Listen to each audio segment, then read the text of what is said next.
Brothers and sisters, we find many people, subhanAllah, after they make dua, what they do is some of them wipe on their face, and some even take it further and they wipe all over the body like that.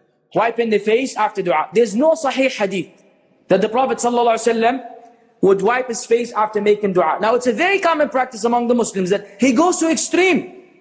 He will undo his shirt, 3 buttons, and he will go like this. He'll put his head in the shirt and go. Why? Where did that come from?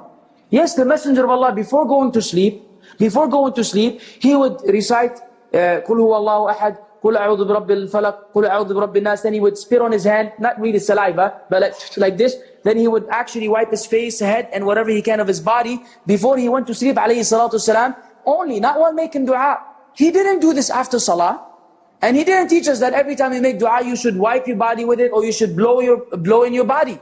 That is incorrect, because it is from the sunnah of the Prophet ﷺ. He, the Messenger of Allah, when he would make dua, the times that he would make dua, like when it rains, and all these different times, the last third of the night in witr, he would bring his hands together, just like this, and he would make dua, and he would beg Allah subhanahu wa ta'ala. And it was even said, at times, he, the Messenger of Allah, would actually raise his hands up just like that, in making dua, as that is permissible. Brothers and sisters, now you know the sunnah, right? Make sure you follow the sunnah, push the sunnah, let the sunnah go forth, and don't stop it.